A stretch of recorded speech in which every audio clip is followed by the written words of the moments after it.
In the late 90s, Chinese government surveys said up to 70 million people were practicing Falun Gong daily.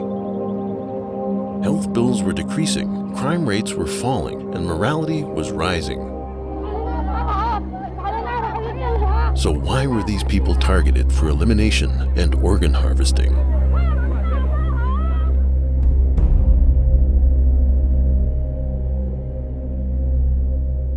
Mona Ye was one of the millions meditating in parks every day. There was a park across the street from my house.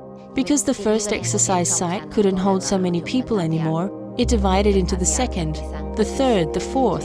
So at every street corner and in every park, you could see people practicing Falun Gong. There was from different kind in society. It was many policemen and military. It was just fundamental part of society at that time, and everybody knew somebody who practiced. Falun Gong is a traditional practice of self-cultivation, a practice of slow-moving exercises, meditation, and studying of the principles of truthfulness, compassion, and tolerance, and trying to adopt those into your life. While morning exercises had always been popular in China, Falun Gong brought more than just health benefits. For thousands of years, the Chinese people have believed in Buddhas and Taos and becoming an immortal. Falun Gong really dared to talk about these things. And immediately people took it to heart. Oh, the true ancient good things of China have come back.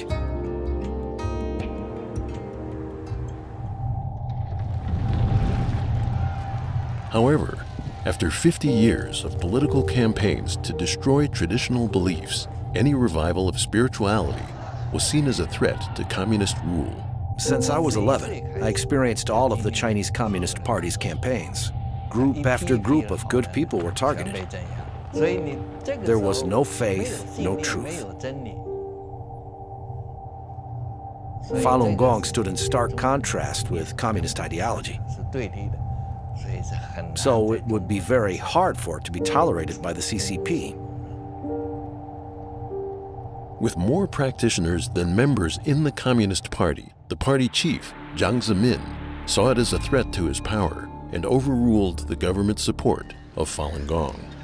Jiang Zemin issued order, set up special office called 610 Office, in charge of nationwide campaign of persecution.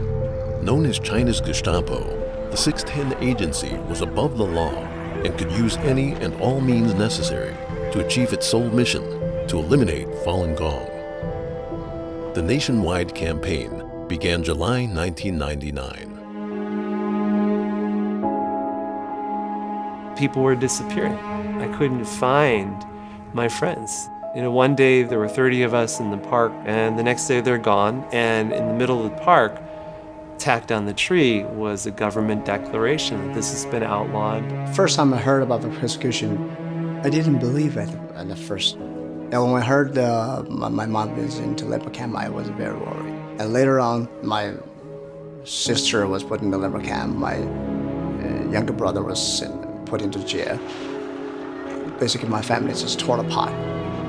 When this family torn apart, actually, I feel inside torn apart. Like many practitioners, Pan Qi went to Beijing to appeal. She was arrested and imprisoned in the infamous Masanja labor camp. I often hear the sounds of electric batons, and frequently in the middle of the night, I hear heart-wrenching screams from practitioners. The goal was to make practitioners sign a statement to guarantee they would stop practicing, that they would renounce their faith. She took the electric baton. When she was beating me, it felt like it was directly piercing through my heart. It was like my entire body started convulsing, like it was going to fall apart. I personally have a friend whose mother was submerged in a cage. They put her in a little cage, they put him into sewer water in complete darkness for days.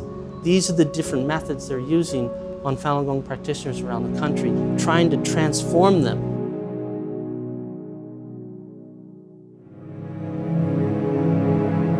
Hu Zhiming was teaching practitioners how to break through internet censorship in Shanghai when he was arrested.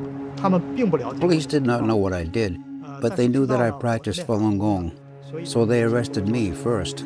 Then they investigated my background and arrested everyone who had been in touch with me.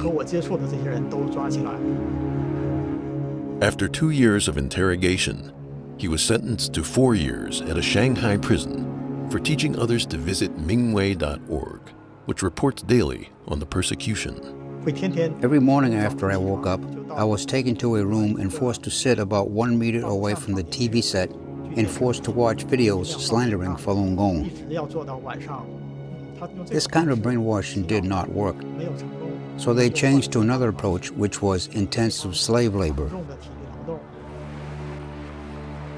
Outside the labor camps, propaganda campaigns against Falun Gong were running 24/7 on all media. Like you turn on the TV, and literally the only way to describe it is propaganda marathons. You'd have mass book burnings organized by the party, steamrollers going over Falun Gong cassette tapes and CDs. Essentially, it's a process of demonizing and dehumanizing, incessant propaganda.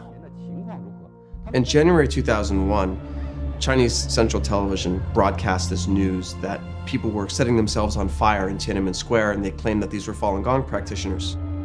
This propaganda story used a mother and her 12-year-old daughter. It was a major turning point in the CCP's campaign. They turned Tiananmen Square into a movie set, and they used movie techniques to try to create something, but it was staged. Because state-run media broadcast it constantly for a year, people around China, their views on Falun Gong started to change. Initially, the Communist Party was very public about its campaign against Falun Gong. But what happened after about, I would say starting from 2002, is that you started to see really almost more of a media blackout. Falun Gong simply became a taboo topic. With millions of practitioners in detention, one of the worst crimes in history began taking place in hospitals throughout the country as organ transplants suddenly began to skyrocket. We've been asked to investigate allegations that there has been harvesting of organs of Falun Gong in China. Our bottom line conclusion, after considering everything as best we could, was that the allegations are true. I began conducting comprehensive interviews with medical professionals, Chinese law enforcement personnel, and over 50 refugees from the Laogai system. But I estimate that 65,000 Falun Gong were murdered for their organs from 2000 to 2008. Essentially what organ harvesting means is they're taking Falun Gong practitioners literally like cattle, holding them in prison camps, testing their blood and other vital organs, and when someone comes into the country that needs a heart, a liver, a kidney, they find a match, they take the Falun Gong practitioner, extract their organs, of course killing them in the process.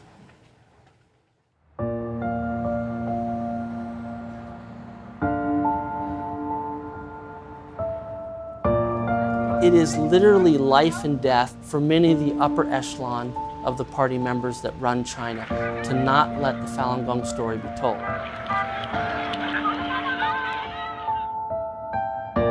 Falun Gong has been exemplary in its response. It has never dealt with violence in a violent way.